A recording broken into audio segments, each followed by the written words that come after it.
नमो तस्सा भगवतो अरहतो सम्मा सम्बुद्धस्सा। जगৎপূজ্য সেই মহাকানিক তথাগত সম্যক সম্বুদ্ধের চরণতলে প্রথমত বিনম্র চিত্তে বন্দনা নিবেদন করছি। সাথে সাথে পুনর্নিবেদন করছি আপনারা যারা উপস্থিত হয়েছেন, আমার মাতৃমণ্ডলী, পিতৃমণ্ডলী এবং ভাই বোন থেকে শুরু করে সকল প্রিয় জ্ঞাতিগণ, সকলের প্রতি আমার অনন্ত জন্মের পুণ্যরাশি সকৃতজ্ঞ চিত্তে দান করিতেছি। আসলে জ্ঞাতি বলার একটি কারণ, এটা বুদ্ধবাসীদের কথা, কেননা আমাদের জন্ম পরিক্রমাটা এত বেশি হয়েছে সেটা আমরা নিজেও জানি না। কত অজস্র হাজার বার জন্ম নিয়েছে পৃথিবীতে, তার ইয়ত্তা আছে কিনা আমার জানা নেই। যেখানে পুণ্যপুরুষ মহাপুরুষ ভগবান তথাগত বুদ্ধ তার জীবন চারিতে বলতে গিয়ে তিনি বলতেছেন কি 549 জন্মের কথা বলেছেন। এগুলো তো আমরা যেগুলো ত্রিপিটকের যেগুলো বুদ্ধ বিভিন্ন সময় দেশনা করেছেন সেগুলো পেয়েছি। বলা হচ্ছে এর আগেও কত অজস্র কল্পান্তর পারমি পূরণ করতে গিয়ে কত অজস্রবার জন্ম নিয়েছেন তার কথা কিন্তু আমরা জানি। বুদ্ধ কিন্তু সেগুলো বলেও নেই। বুদ্ধ বলেছেন কোনগুলো, যেগুলো শিক্ষণীয়, যেগুলোর দ্বারা মানুষের উপকার সাধিত হবে, যেগুলোর মাধ্যমে মানুষ সেটা থেকে কিছু শিক্ষা লাভ করতে পারবে, সেই বিষয়গুলো কিন্তু বুদ্ধ আলোচনা করেছে। সেখানে আমরা বলছি কি 549 জন্ম বুদ্ধ নিয়েছেন, এরপরেগুলো আমরা জানি। এগুলো আমরা অবশ্য জাতক সমগ্র পড়লে সেগুলো আমরা পাই। 549 জন্ম কাহিনী বলতে গিয়ে বুদ্ধ কিন্তু সেখানে তার জীবনের সাথে কিন্তু সব বিষয়ে কিন্তু একটু শিক্ষণীয় বিষয় থাকে। আপনি দেখেন যারা জাতক সমগ্র পড়েছেন দেখবেন প্রত্যেকটা ঘটনার শেষান্তে এসে এমন একটা শিক্ষা ওখানে প্রদান করা হয়েছে যেটা আমাদের জন্য খুব করণীয়। কারণ বুদ্ধ সে প্রধান দেশনা করতেন কেন? ভিক্ষু সংঘদেরকে, যাতে ভিক্ষু সংঘরা সেই বিষয় থেকে উপলব্ধি করে বা দায়িকেরা সেই বিষয়টা উপলব্ধি করে, সেই দুঃখ নামক শব্দটার কাছ থেকে যাতে দূরে আসতে পারে। যার কারণে বুদ্ধ প্রত্যেকটা দেশনার মধ্যে আমাদেরকে একটাই শিক্ষা দিয়েছেন, সেটা হচ্ছে কি প্রতিটা মানুষ, প্রতিটা সত্তা, প্রতিটা জীব আমরা কর্ম এবং কর্মফলের প্রতি বিশ্বাসী, বা তার সে কর্মের ফল আমাদের কি করতে হবে, ভোগ করতে হবে। এখানে কিন্তু ওই শিক্ষাটা বেশি পাওয়া যায়। অনেক সময় বুদ্ধকে অনেকে বলেন বুদ্ধ কর্মবাদী, বুদ্ধ শুধু দুঃখের কথা বলেন, সুখের কথা বুদ্ধ বলেন। আসলে জগৎ সংসারটা দুঃখ। আপনি সুখ কোথায় পাবেন? সুখ তো আমাদের জীবনে থাকলেও সেই সুখটাকে আমরা আহরণ করতে চাই না, তো সুখ পাবেন কোথায়? পৃথিবীতে প্রতিটা মানুষের জীবন সুখ আছে। আমরা পরিপূর্ণ জীবন নিয়েছি, সুখী জীবনও নিয়েছি ঠিক, কিন্তু দেখেন জন্ম যখন হয়েছে তখন কিন্তু আপনার এত বেশি দুঃখ ছিল না জন্মের পরে, কারণ এত ঝামেলাও ছিল না। তখন মায়ের ঘরে ছিলেন, মা যেটা খায় আপনাকে খাওয়া থেকে শুরু করে পড়ানো থেকে শুরু করে সেগুলো করেছেন। এক কথা বলতে আলাদা করে দুলালের মতো সব ঐশ্বর্য নিয়ে আমরা কি করেছি, বড় হয়েছি। যখন আস্তে আস্তে যখন আপনার নিজের কাঁধের পড়তে শুরু করেছে তখন থেকে এই সুখটা মনে হয় অনেক দূরে চলে গেছে না, এরকম অবস্থা না? এখন ওই সুখটাকে আনতে চাইলেও আমরা অনেক সময় কি করতে পারি না, আনতে পারি না। দেখবেন আপনি অনেকে বলে আমার কোনো চিন্তা নেই, কোনো টেনশন নেই, আমি একটা চিন্তায় আমি বসবাস করি, এটাও ভুল কথা। তো অনেকে যদি বলে আমার কোনো লোভ নাই, আমার কোনো দেশ নাই, সেটাও ভুল কথা। কারণ পৃথিবীতে এমন কোনো মানুষ নাই, এমন কোনো সত্তা না। বলা হচ্ছে কি সুতাপতি শক্তি থেকে আমি অনাগামী, অরহত না হওয়া অবধি সেখান থেকে চ্যুত হন। আপনি অরহত না হন সেখান থেকে কি হবে, চ্যুতি করতে পারে। আপনি সেখানেও আপনার লোভ থাকতে পারে, দেশ থাকতে পারে, মোহ থাকতে পারে। একজন অরহতই বলতে পারে আমি কি হয়েছি, জীবন মুক্ত হয়েছি। বাবার মধ্যে আর থাকা কোনো লোভ, লালসা, তৃষ্ণা, মাৎসর্য যাই বলি না কেন, এগুলো আমাদের মধ্যে কি এখন নেই, একমাত্র ওই ব্যক্তি বলতে পারে। তাহলে পৃথিবীতে আমরা বলি আর কি, আমরা নিজেরা বলি কি আমার মধ্যে কোনো লোভ নাই, আমার মধ্যে কোনো দেশ নেই, আমার মধ্যে কোনো মোহ নাই, আমার মধ্যে কোনো হিংসা নাই। এমন কোনো মানুষ আপনি দেখাতে পারবেন না। আপনার যদি 100 কোটি টাকাও থাকে সেখানেও আপনার লোভ আছে, সেই 100 কোটি টাকা আপনি কিভাবে আরো বেশি করবেন? তাহলে আপনি কোথায় সুখী? পৃথিবীতে আপনি কোথায় সুখী? পৃথিবীতে আসলে কেউ সুখী নয়। সুখটা আমরা আহরণ করতে পারি না, কারণ আমাদের এই ইচ্ছা শক্তি বা তৃষ্ণা, আমাদের জন্মের উদ্দেশ্যটা কি? তৃষ্ণা না? আমাদের জন্ম হচ্ছে বারবার তৃষ্ণার কারণে। তো তৃষ্ণাটা এমন ভাবে আমাদেরকে জর্জরিত করে রেখেছে, আপনি ছাড়তে চাইলেও আপনি পারবেন না। সেখানে বুদ্ধ কি বলেছেন? যখন বুদ্ধ সম্বুদ্ধি প্রাপ্ত হয়েছেন তখন বলেছেন কি, হে গৃহী কারক, তুমি এই রূপে আমাকে অজস্র হাজারবার কি করেছো? জন্ম প্রদান করেছো। এই শরীরটা আমাকে কি করেছে? অজস্র হাজার কল্প, কল্পান্ত কল্প, লক্ষবার আমাকে কি করেছে? প্রদান করেছে বিভিন্ন রূপে আর কি। অনেক সময় মা, অনেক সময় বাবা, অনেক সময় ভাই, অনেক সময় বোন, অনেক সময় আত্মীয়, অনেক সময় স্বজন, এই সমস্ত বিভিন্ন ঋতুতে জন্ম দিয়ে, বিভিন্ন জায়গায় জন্ম দিয়ে আমাকে কি করেছে? পীড়া দিয়েছ, কষ্ট দিয়েছ। বুদ্ধ এভাবে বলছেন, আমার চক্ষু থেকে এত অজস্র পানি প্রবাহিত হয়েছে, সে চক্ষু পানিগুলো এক জায়গায় রাখলে মহাসাগর কি হয়ে যেত? বেসে যেত। তাহলে আপনি কান্না করেন নাই? জন্ম জন্মান্তর পরিক্রমা করতে গিয়ে আপনি কত অজস্রবার ক্রন্দন করেছেন, তারপরে ঠিক নেই। কেন? আপনি দুঃখ পেয়েছেন বিধায়। সুখ আশা করতে গিয়ে আপনি দুঃখটাকে পেয়েছেন বিধায় আপনাকে বারবার এই তৃষ্ণা নামক সত্তাকে আপনি ধারণ করে রেখেছেন বিধায়। আমরা কি বলি? মনুষ্য লোক বলি না? মনুষ্য লোক আমরা এমনি বলি, বলা হচ্ছে উত্তম লোক, কিন্তু মনুষ্য লোক সবচেয়ে মায়ার লোক। এখানে আপনি কেউ কাউকে ছাড়তে চায় না, কেউ কাউকে আপনি কি করতে পারেন? ছাড়তে চাইবেন না, কারণ এই লোকটার ধর্ম এরকম। আপনি বলেন, আমরা যত কিছু বলেন না, আমরা ভাবতে হয়েছি বা ইয়ে হয়েছি, বলে ভাবতে তো তার কোনো ইয়া নেই। এখন যদি মার কোনো কিছু হয়, বাবার কিছু হয়, থাকতে পারবো? বলে আমার তৃষ্ণা ক্ষয় করে ফেলতেছি, বাধ্য হয়েছে, তার সবগুলো মুক্ত হয়ে গেছে। সম্ভব? সম্ভব না। পৃথিবীতে কোনো সত্তার দ্বারা সম্ভব না, কারণ যতক্ষণ পর্যন্ত আপনি এই তৃষ্ণাকে আপনি বিসর্জন দিতে পারবেন না। এই লোভ, দেশ, মোহ, হিংসা, মৎসর্য যেটাই বলি না কেন, তৃষ্ণা নামক যে রিপুটা আছে, সেই রিপুটাকে আপনি যতক্ষণ পর্যন্ত আপনি দমন করতে পারবেন না, ততক্ষণ পর্যন্ত আপনার কি হবে? বারবার জন্ম হবে। আপনি বারবার জন্ম নেবেন বিভিন্ন কুলে। তো এখানে বুদ্ধ শিক্ষণীয় বিষয়ের মধ্যে আমরা একটা জিনিস উপলব্ধি করি, সেটা হচ্ছে বুদ্ধ প্রত্যেকটা বিষয়ের মধ্যে, যেমন আমি গতবারে দেশনা করেছি, সেখানেও বলেছি, কারণ বুদ্ধ সবসময় কর্মকেই কিন্তু বেশি প্রাধান্য দিয়েছে। কারণ কর্ম ব্যতীত মানুষের আর কোনো পথ নেই। আপনি যে কাজটাই করবেন, সেই কাজটা আপনি কি করবেন? ফল প্রদান করবে, সেটা অনিবার্য। সেখানে বুদ্ধ প্রতিটা দেশনা বলিতে, প্রতিটা ঘটনা বলিতে, প্রতিটা জীবনচারিতার মধ্যে আমাদেরকে এই শিক্ষাটাই দিয়েছেন, আপনি গাছ রোপণ করে দেন, সেই গাছ আপনাকে ফল দিবে। ওটা আপনাকে স্বীকার করতে, করেন বা না করেন, এটা আপনাকে কি করতে হবে? ওটা আপনাকে নিতে হবে। আপনি জন্ম নিয়েছেন, মৃত্যু অবদায়তে সেই বিষয়টা আপনাকে কি করতে হবে? ধারণ করতে হবে। সেখানে বুদ্ধ বলছেন, আমরা অনেক সময় অষ্টশীল লিখি, পঞ্চশীল লিখি। বুদ্ধের ধর্ম স্কন্ধ কত? 84 স্কন্ধ না? 84 না 82 স্কন্ধ আর কি। পরবর্তী সেগুলো সংশোধন বিযোজন করে 82 স্কন্ধ থেকে 84 স্কন্ধ করা হয়েছে। বলা হচ্ছে 84 স্কন্ধকে যদি আপনি ভাঙেন, সহজভাবে নিয়ে আসেন, তাহলে কি হয়? তাহলে কি হয়? 37 প্রকার বুদ্ধি প্রক্রিয়া ধর্ম। সেই 37 প্রকার বুদ্ধি প্রক্রিয়া ধর্মটাকে যদি আপনি একটু সহজভাবে নিয়ে আসেন, তাহলে কি হয়? আর্যাষ্টাঙ্গিক মার্গ। আপনি সেই আর্যাষ্টাঙ্গিক মার্গকে যদি আপনি সহজভাবে নিয়ে আসেন, বলা হতো চতুরার্য সত্য। তো চতুরার্য সত্যকে যদি আপনি সহজ একেবারে আমাদের জন্য কি দিয়েছেন বুদ্ধ, সেটাকে আমাদের চিন্তা করতে হবে। আমার ওই 37 প্রকার বুদ্ধি প্রক্রিয়া ধর্ম প্রয়োজন নাই এই মুহূর্তে, আমার 84 স্কন্ধের দরকার নাই। এটা আমি এই জন্ম না, আরো কয়েকবার জন্ম যদি নিই, এরপরে শেষ করতে পারবো না আমার জানা নেই, কারণ বুদ্ধ অনন্ত গুণের আধার।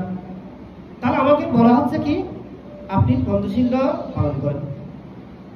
এর থেকে একটু বেশি করতে চাইলে অষ্টশীলটা পালন করেন। তাহলে আমাদেরকে দিয়েছে কি, আপনি ভালো থাকার মন্ত্র, যেটা একজন মানুষের জন্য একবার কি বোধগম্য, যে জিনিসটা না করলে নয়, সেই জিনিসটা কি করেছে বুদ্ধ বলেছেন, আপনি শুধুমাত্র পঞ্চশীল বা অষ্টশীলটা পালন করেন। এখানে বুদ্ধ আবার এইভাবে বলছেন, পঞ্চশীল অষ্টশীলও দরকার নেই, সেটাও প্রয়োজন নেই, যদি আপনি তিনটা জিনিসকে সংযম রাখতে পারেন। আপনাকে কি করতে হবে? শুধু তিনটা জিনিস যদি তিনটা শীল যদি আপনি রাখতে পারেন, আপনার পঞ্চশীল অষ্টশীল দরকার নেই। ও বৈশিকে জাপানিরা শীল পালন করে, কিভাবে করে? এইভাবে আমাদের মতো করে? তাহলে করে না, করে না।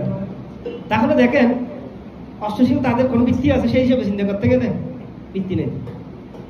তাহলে এখানে তিনটা শীল কি? কায়দা, বাক্যদা, মনদা। শীল কয়টা? তিনটা শীল।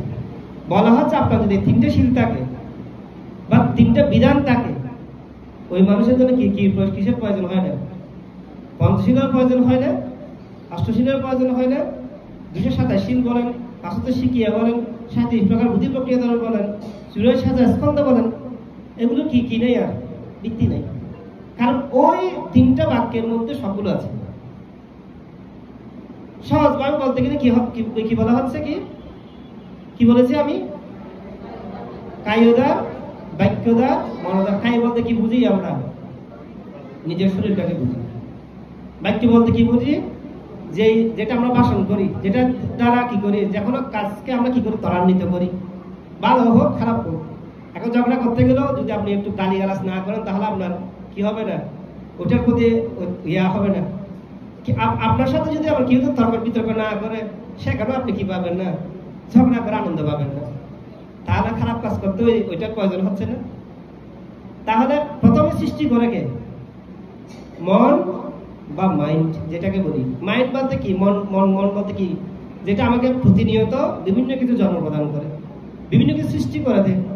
আপনি বসে আছেন, সেখানে আপনাকে বিভিন্ন রকম সুপরামর্শ কুপরামর্শ প্রদান করার মালিক যিনি আর সৃষ্টি করছেন।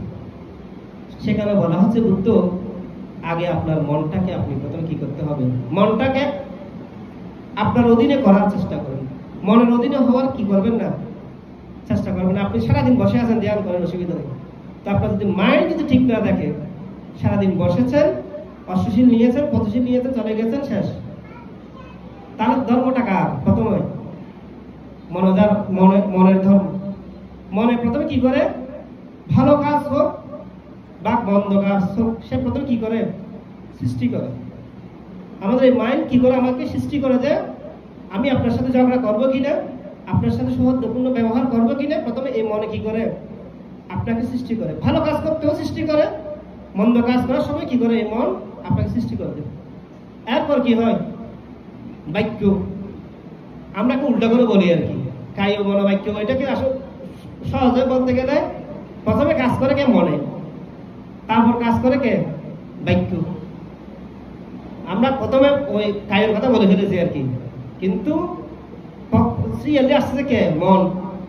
তারপর কাজ কার? বাক্য।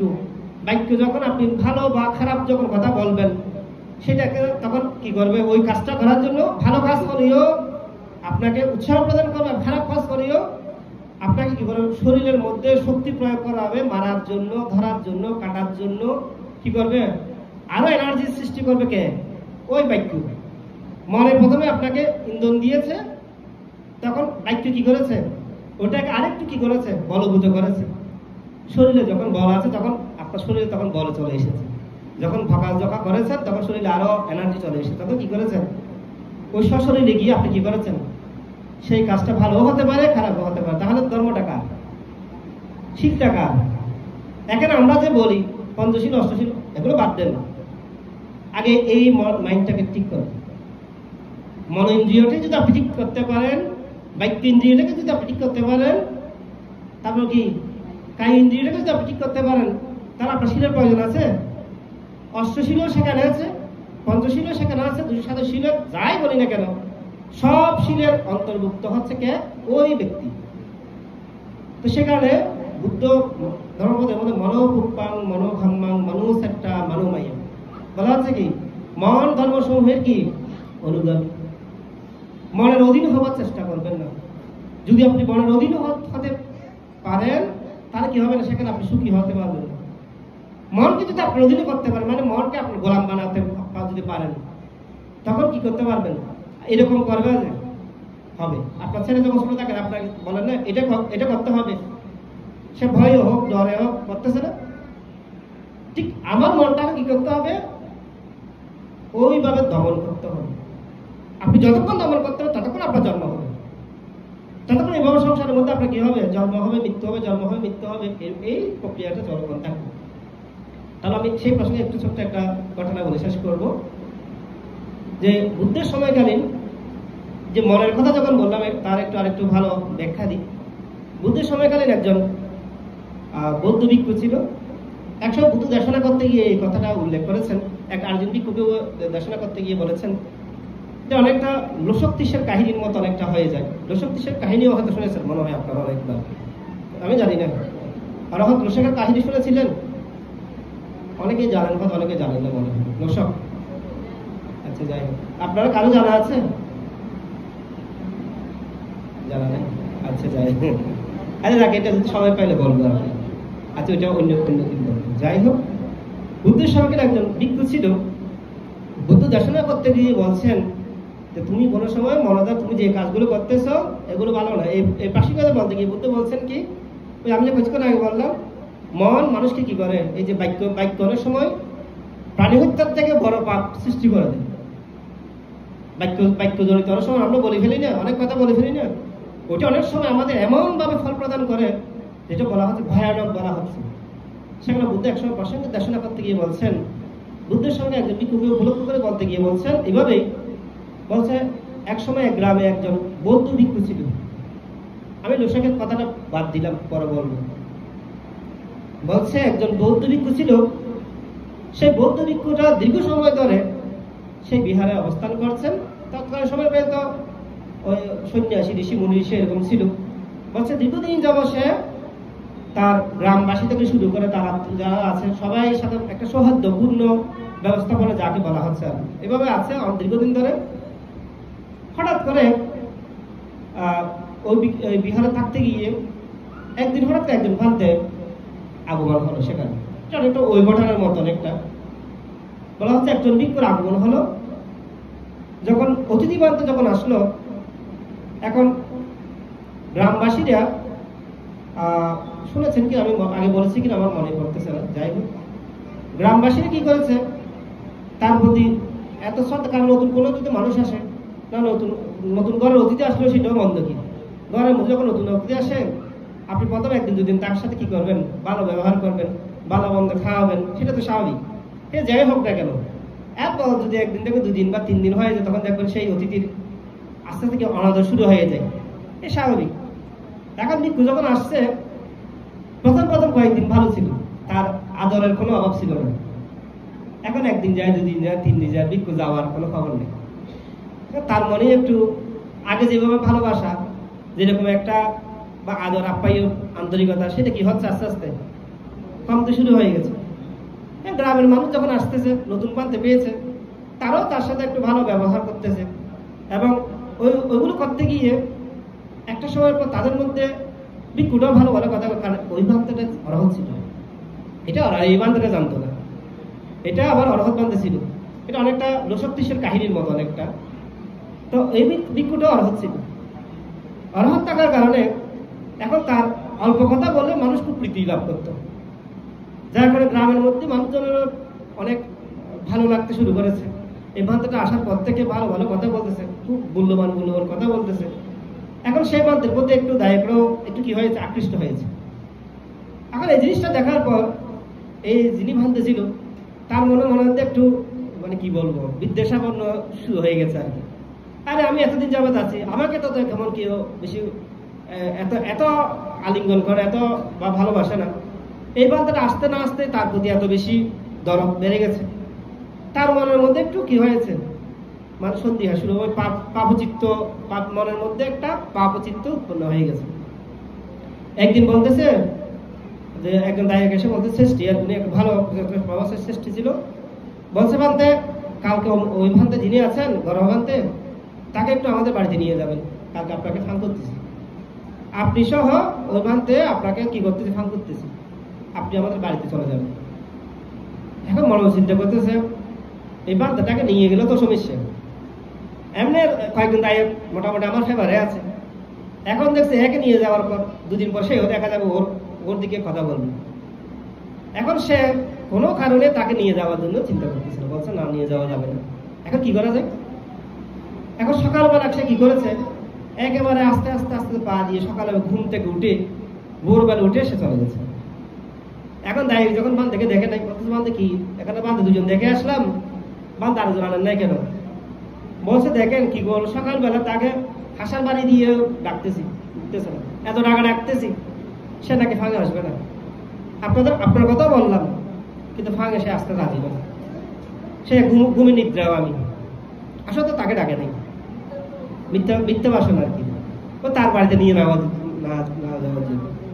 বলছে বান এখন তো দুপুর হয়ে গেছে, কি করব, এখন তো বান থেকে তো কিছু দেওয়ার মতো আমার কিছু নাই, নেন কিছু মধু টধু নিয়ে যান, কিছু মধু ঘি এগুলো ওই পাত্র করে করে তাকে দিয়ে দিল। বলছে বান এগুলো একটু বান থেকে দিয়ে দিল, দুপুরবেলা আর তো স্বয়ং খাবার টাইম নেই। তো একই করেছে, ওইগুলো আনার সময় চিন্তা করছে আমি দেবো বিলে দেবো না, এবং তোর এখন বাধ্য যদি তাকে খাওয়ার পর তো সে তার তো শরীরের মধ্যে গিয়ে চলে আসবে, রাতে চলে আসবে, এত যেতে চাইবে না, তাও আবার আমাকে নিয়ে যেতে হচ্ছে, রাগও আছে, দেশও আছে, তার প্রতি অনেক রকম চিন্তা আর কি। একটা সময় পর আসার অর্ধেক আসার পর একবার বলতেছে নাকি ফানিতে ফেলে দেবো, নাকি এখন ফানিতে ফেলে দিলে সেগুলো তো বাসবে, আবার চিন্তা করতেছে নাকি ওই জমিনের মতো কোনো জায়গায় একটু ফেলে টেলে দেবো, জঙ্গলে টঙ্গলে, বলছে সেই সুবোধটা আবার বের হবে। এইরকম দ্বিতীয়দ্বন্দ্ব করতে করতে সে কি করলো, সেগুলো নিয়ে চলে গেল। এখন গেল, যাওয়ার পর ভিক্ষু তখন ঘুম থেকে উঠে সে কি করতো, চুল, আমাদের চুলগুলো তো সাধারণত ওই ছোট ছোট থাকতেই কেটে ফেলে, 1 ইঞ্চি না হওয়ার আগে কেটে ফেলে, মানে মস্তক মুন্ডক মস্তক যাকে বলা হয় আর কি। বাদ থেকে কত চুলগুলো কাটতেছে, তো বাদ থেকে গিয়ে বলতেছে এখন তো তার তো রাখ, এখন তো ওগুলো ফেলেও দিতে পারে নাই, নাহলে আবার দায়িত্ব জিজ্ঞেস করে, দেয় নাই যদি শুনলে তো আবার দায়িত্ব তার প্রতি মনে তুষ্ট হবে। বলছে থাকে আসার পর বলতেছে এই গুম না যাওয়ার চাইতে, মানে তাকে একটু অবহেলার সুলভ বলতেছে আর কি, এই গুম না যাওয়ার চাইতে মাটিতে গড়াগড়ি করা ভালো না। তাদের সহজ ভাষায় সিটাঙ্গে ভাষা কি বলে, তাদের ঘুমিয়ে ন যায় কি করতো, মাটির জন্য ভালো না, তাকে ওভাবে বলছে। এই খাবার না খাওয়ার চাইতে তাদের এখানে নহাইয়ে না 20টা হন পালানো, আর অনেক সময় হতে গুহা নহয় না, হতার প্রসঙ্গ হতা হয় দেয় আর কি, তাদের দুটো গুহা গই অনেক সময় হতা এরকম প্রাসঙ্গ হতা দিন নহয়, এই খাবার না খাওয়ার চাইতে 20টা খাওয়া ভালো না। আবার হই কয়টা বলছে, 2টা। আবার বলছে কি এই চুল না কাটার চাইতে হিস্টে ফেলা ভালো না। হিস্টে মানে কি, আড়ি ফেলো না, চুলি না হাঁড়ি আড়ি ফেলে নিতে পারেন না, মানে ওই তারে অসম্মান করতে কিনলেই তার অপমান শুনি অবজ্ঞা শুনি যাতে যাইব কিনলেন নজার দেই আকার ইঙ্গিতে বুঝার দেয় আর কি। এখন এই কথাগুলো বলার পর পান্তে কোনো প্রতিক্রিয়া করে না, কারণ উনি তো আসলে অর্হত ছিলেন, উনিও জানতেন না, উনি যে এত জ্ঞানী ছিলেন, অর্হত ছিলেন সেটা উনি জানতেন না। এখন পান্তে রুমে গেল, কিছুক্ষণ পর বান্তার নেই, রুমে যাওয়ার পর কিছুক্ষণ পর দেখতেছে বান্তার নেই। এখন অনেকক্ষণ হলো, কিরে বাঁধতে স্নান করতে গেল, ঢুকলো, গেল কোথায়, অনেক খোঁজাখুঁজি করলো, দেখলো না। এখন মনে মনে সে খুশি হয়েছে, যাক আপদ বিদায় হয়ে গেছে, যে এরকম হবে হোক আপদ কি হয়েছে, বিদায় হয়ে গেছে। কিন্তু এরপরেও তার মনের মধ্যে একটু মানে সন্দেহ হয়ে এসেছে, হ্যাঁ রে হঠাৎ করে ভান থেকে এরকম একটা কথা বলে ফেলেছি, কথাটা বলা ভালো হয়নি, না খেয়ে বান থেকে চলে গেছে। আর খেলে কি হতো, ওই যে আমরা কোনো কর্ম করার পরে আবার অনুশোচনা করি ওইরকম আর কি, আমি তো মনে হয় খারাপ কাজ করে ফেলেছি, মনে হয় এই কাজটা করেছি, ভালো কাজ করিনি, এইরকম তার মনের মধ্যে কি হয়েছে, অনুশোচনা হয়ে গেছে। বলা হতো সেই অনুশোচনার কারণে সে ওই চিন্তা করতে, ওই বারবার ওই চিন্তাটাই মাথায় আসে। বলা হচ্ছে আমরা যে কর্মগুলো করি সেগুলো আসন্ন কর্ম, যেগুলো মৃত্যুর সময় যখন আসে সেগুলো বারবার ঘুরে। আপনি যে কর্মগুলো করবেন সেগুলো আপনার টিভি স্পষ্ট টিভিতে যেমন দেখেন, সেগুলো কি করবে যখন মৃত্যু আসন্ন হয়, ওই কর্মগুলো আপনার কি হয়েছে স্পষ্টভাবে আপনাকে দেখাবে আপনার কর্মগুলো। সেটা নিয়ে অনেক সময় আমরা অনুশোচনা করি, খন্দন করি, হতাশ করি, চিন্তা করি, তো সেই সময় আমরা ওই চিন্তাটা থাকে না। বলা হতো সেই সময় ভিক্ষুটা অনুশোচনা করতে গিয়ে সে অসুস্থ হয়ে গেছে, একা রোগা হয়ে গেছে, রোগা হয়ে অসুস্থ হয়ে একসময় সে মারা গেছে। মারা যাওয়ার পর সে একটা সৃষ্টি করে জন্ম নিয়েছে, সম্ভ্রান্ত একটা সৃষ্টি বলে জন্ম নিয়েছে। বলা হচ্ছে মানুষের বিভাগগুলো মানুষের কিভাবে ফিরে আসে সেই বিষয়টা বুদ্ধ ব্যাখ্যা করছেন এভাবেই। এখন একটা সৃষ্টিও জন্ম নিয়েছে ঠিক, জন্মের পর থেকে তার মা তাকে কোনো সময় দুধ পান করাতে পারেনি, তার মা তাকে কোনো সময় দুধ পান করাতে পারেনি। দুধটা তার জন্য অনেকটা বিষাক্ত হয়ে গেছে। সে অনেক সময় নিজের ওই ওই কি বলে ছোট বাচ্চাদের যখন রেখে দেয়, অনেক সময় বাথরুম করে ফেলে না, মলমূত্র ত্যাগ করে না, অনেক সময় সেই মলগুলো ধরে সেই এগুলো খেতে, এই অবস্থা হয়ে যেত ওই বাচ্চাটা। ছোট ছেলেমেয়েরা খেলা করে কিভাবে, বিভিন্ন খেলনা দিয়ে। বলা হতো সেই সময় তার জীবন কি হয়েছে কি নিজের চুলগুলো টেনে টেনে টেনে টেনে ছিঁড়ে ফেলত, ওগুলো নিয়ে সে খেলা করতো। তাকে বিছানায় রাখলে বিছানা থেকে পড়ে যেত, মাটিতে গড়াগড়ি করতো। আসন্ন কর্মগুলো চলে এসেছিল তার জীবনে এবং অনেকদিন কাটলো। বলছে এখন এভাবে তো সম্ভব, ছেলে তো বড় হচ্ছে দিনে দিনে। এখন মা আমার মনের মধ্যে একটা চিন্তা চলে এসেছে, আমার ছেলেটা হঠাৎ করে এরকম হয়ে গেছে কেন? স্বয়ং সম্পূর্ণ ছেলে, এত সুন্দর ছেলে, তার এত সুন্দর শরীর থাকার পরে, এত সুন্দর থাকার পরে তার তো কোনো অসুখও নেই, এরকম হয়েছে কেন? সেখানে এক সময় বছর একটা ফাঁক থেকে দিয়ে কিছু করানো যায় কিনা দেখি। একজন ওখানে বিহারে নিয়ে তাকে শ্রমণ করাই দিয়েছে। বলছে বান্ধব আপনার বিহারে থাকলে হয়তো একটু ঠিক হয়ে যাবে। তো সেই সময় তাকে বিহারে দিয়ে দিল। এখন দেখা যাচ্ছে ওই ভিক্ষুটা কি শ্রমণ হওয়ার পরে ওই তার স্বভাব একটু শ্রমণ হয়েছে। সে রাত্রেবেলা যখন এগুলো টানতো, তার চুল মাথা থেকে রক্ত বাইরে যেত, রক্ত প্রবাহিত হতো এবং সে ওই ভিক্ষু সবার কোথায় মল ত্যাগ করেছে সেখানে চলে যেত। ওই অবস্থা জীবন যাপন করতেছে এবং রাত্রে সে ঘুমাতে পারত না, সারা রাত মাটির মধ্যে এদিকে ঘোরাঘুরি করত। এভাবে অনেকদিন কাটলো। এক সময় সে চিন্তা, ভিক্ষু সম্প্রদায়ের মধ্যে একটা যখন জানাজানি হচ্ছে, তখন সবাই সমালোচনা করতে শুরু করে, ভিক্ষুর নিন্দা করতে শুরু করেছে। তখন সে চিন্তা করছে না, একা থাকা যাবে না, কারণ একা থাকলে এদের রোষের মধ্যে পড়বে। সে পরে কি করলো, তার গুরুর কাছে অনুমতি নিয়ে বলছে আমি একটা বড় জঙ্গলে ধ্যান সাধনা করবো, আমি একা থাকবো। চলে গেল কোথায়, ও কাটুরিয়ারা কোথায় মলমূত্র ত্যাগ করে ওই জায়গাগুলো খুঁজতেছে সে। এখন সেরকম জায়গা ঠিক করে অবস্থান করেছে।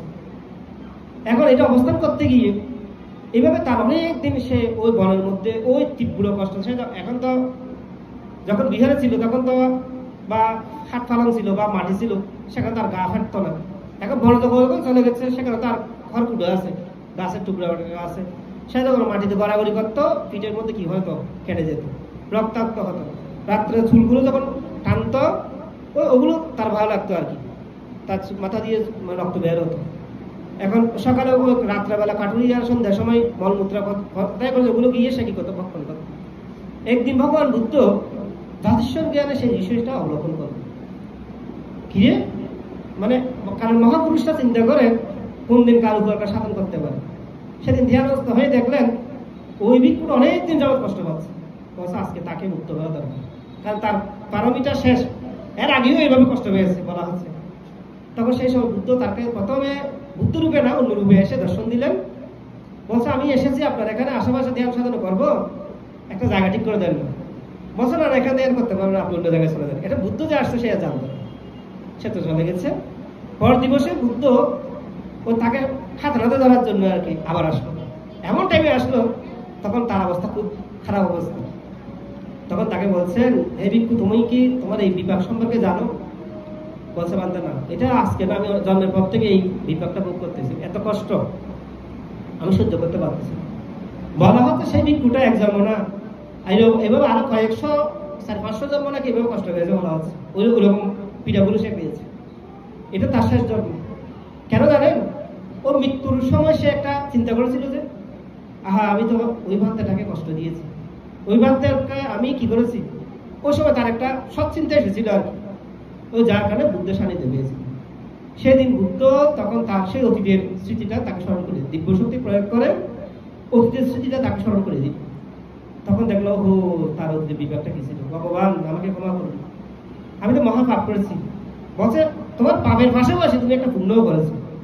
সেটা হচ্ছে কি, তোমার যখন সেটার প্রতি যখন চিন্তা এসেছে, সেটাকে নিয়ে কি করেছো, ভালো চিন্তা করে অনুশোচনা করেছো, মানে সৎ চিন্তা আর কি।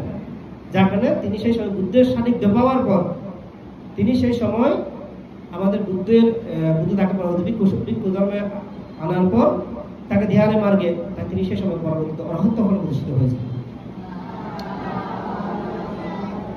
তো যাই হোক, এখানে আসলে আচ্ছা সময় তো অনেকটা হয়েছে, বলতেছিলাম যে এই কাহিনীটা বুদ্ধ 120 মুখে দেশনা করতে গিয়ে বলছিলেন। এই কাহিনীর সাথে কিন্তু অনেকটা লোশকের কাহিনীর সাথে অনেকটা মিল পাওয়া যায়। এটা অনেক সুন্দর কাহিনী। তো পৃথিবীতে কোনো মানুষ, কোনো সত্তা, বলা হচ্ছে আপনি যদি বাক্য দ্বারা কোনো কর্ম সম্পাদন করেন সেটাও কি হবে।